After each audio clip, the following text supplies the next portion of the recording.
Hi friends, welcome to Module 4, The Continents, What Makes the World Fascinating. We are on Lesson 30 right now. And our focusing question for Lessons 28 to 31 is, why might people want to visit North America? We have visited all 6 of the other continents. Now we will learn more about the 7th continent, our home, North America.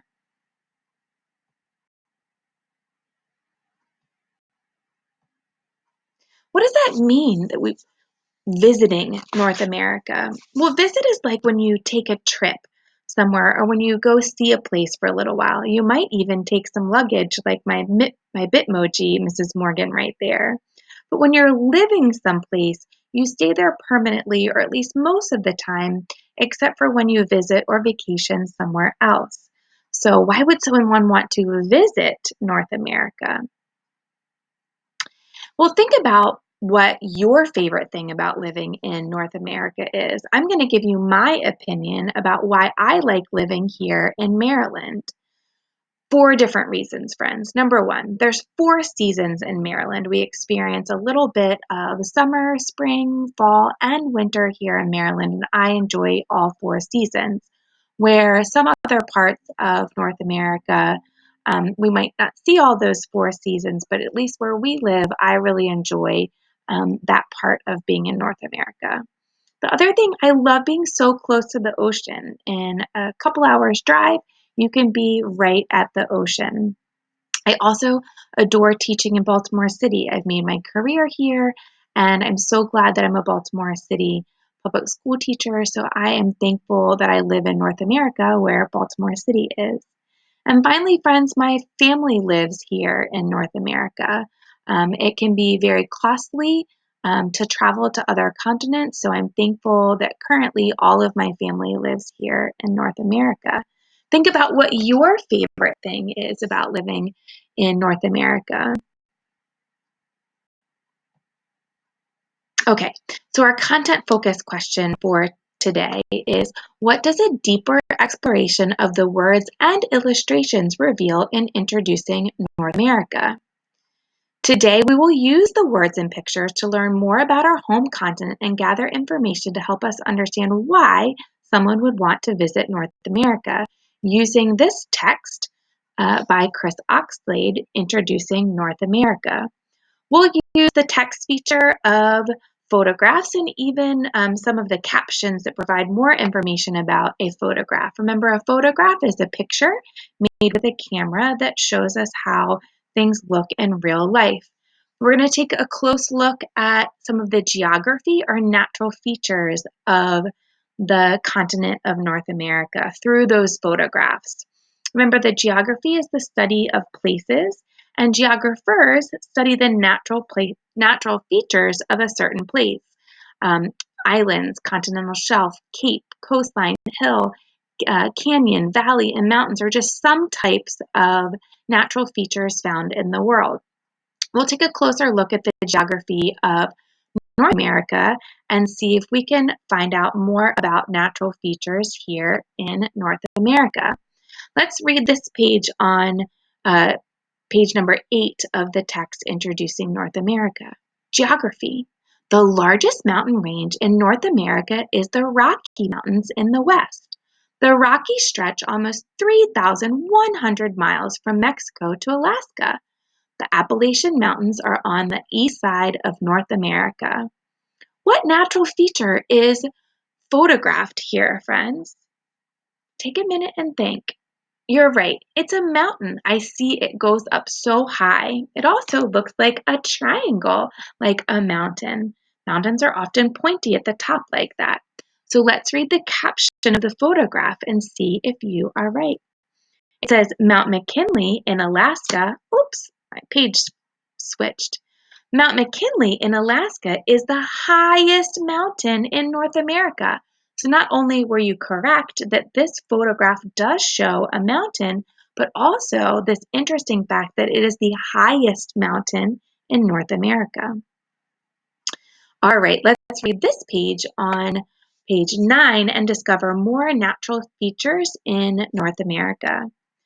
There are deserts in the southwest of North America. They include the Mojave Desert in California and the Sonoran Desert in New Mexico. The Great Plains is a huge area of flat land in the center of North America. It is also called the prairie.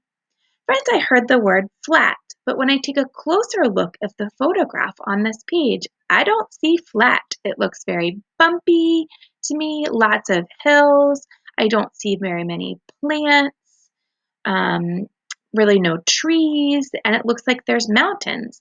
I know that flat describes something that is smooth or doesn't have any bumps, and that has bumps. So what natural feature do we see in this photograph? Let's read the caption. This part of the Mojave Desert is called Death Valley because it is so hot and dry. Yes, this is not an example of the Great Plains or prairie. It is an example of the Mojave Desert in Mojave Desert called Death Valley. All right, so we have two more pages of some more natural features in North America. It says there are 5 huge lakes along the border between United States and Canada. They are called the Great Lakes. Lake Superior is one of the Great Lakes. It is the world's largest freshwater lake. The Missouri is the longest river in North America. It is 2,341 miles long. It flows across the center of the United States and into the Mississippi River. The St. Lawrence River connects the Great Lakes with the Atlantic Ocean. So if we were going to try to figure out the difference between the lakes and the rivers, friends, lakes are big areas big enclosed areas of water, kind of like a giant pool in the middle of land, whereas a river is often long and it kind of can zigzag down and often connects different places to oceans. If you were able to zoom in on this map here on this text, you would see that here are some examples of the Great Lakes, and really close here you can see some of those examples of the squiggly rivers. It says this photograph shows Lake Superior in winter, and this paddle steamer or boat in this water is taking tourists on a trip along the Mississippi River. So this is an example of the river, and this is an example of lake. Now we're going to move on and talk about some of the amazing animals that can be seen in North America. An amazing variety of animals live in North America. Polar bears live in the far north, and grizzly bears live in the forests and mountains farther south. Bison live on the plains. They are also known as buffalo. Take a look, friends. I see a bear here in this page. Is it a polar bear or a grizzly bear? If I wasn't sure what a bison was, I could possibly be a bison, or I wasn't sure what a bear was. The caption of this photograph will help us. It says, "This grizzly bear is living high in the Rocky Mountains." So this is an example of a grizzly bear. Alligators live in lakes, rivers, and swamps in the southeast United States. Hundreds of different types of birds can make homes in the rainforest of Central America. Jaguars live in the rainforest too.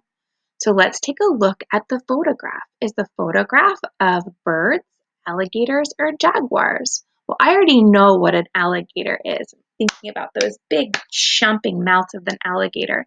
But just to be sure, I can take a closer look at the caption, which tells me alligators live in swamps called the Everglades in Florida. So here are some alligators in the swamps of Florida. We learned a lot of information over the last couple of days and lessons of introducing North America. And here's an evidence organizer, or evidence that we've collected from the text. So these are all things that I learned about North America from the text, and were included facts in the text. Not things I already knew about North America, but things actually in the text by Chris Oxlade. There are things to do. Visiting the Grand Canyon, pyramids, football, movies, and music. There are different natural features, mountains, deserts, plains, lakes, and rivers. And there are several different types of animals in North America, including bears, alligators, polar bears, and bison. So, your job today, friends, we took a closer look at the photographs and words inside introducing North America. So, this should be a pretty easy task for you. I want you to develop an opinion. Why should someone visit North America? What amazing animal, fun thing to do, or interesting natural feature would make North America an interesting place to visit? I'm going to use my Oreo writing and a Oreo opinion statement writing and write a letter to someone. So this is my example of a letter I would write to someone. I don't want you to copy my example. I want you to come up with something on your own because this is my opinion on what I think someone should consider visiting North America. So I said, Dear blank, I could fill that out to anyone I wanted to. I have a friend, John, that lives not in North America, but in the continent of Europe. So I could send this letter to him. I think you should consider visiting North America. It has many interesting natural features like lakes and rivers. It also has interesting things to do like football and baseball.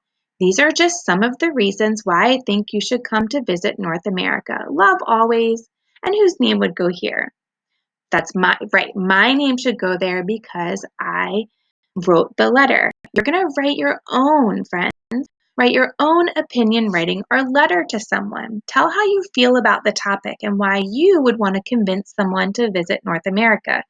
Give at least 2 reasons. You can scroll back in the video and look at that evidence organizer to help you gain clarity on which reasons you would want to choose to support your opinion. Don't forget to restate your opinion at the end of your letter to really convince someone why it would be a great place to visit. Thank you for taking a closer look at the photographs, words, captions in the text introducing North America. And I look forward to working with you more tomorrow. See you later, friends. Bye.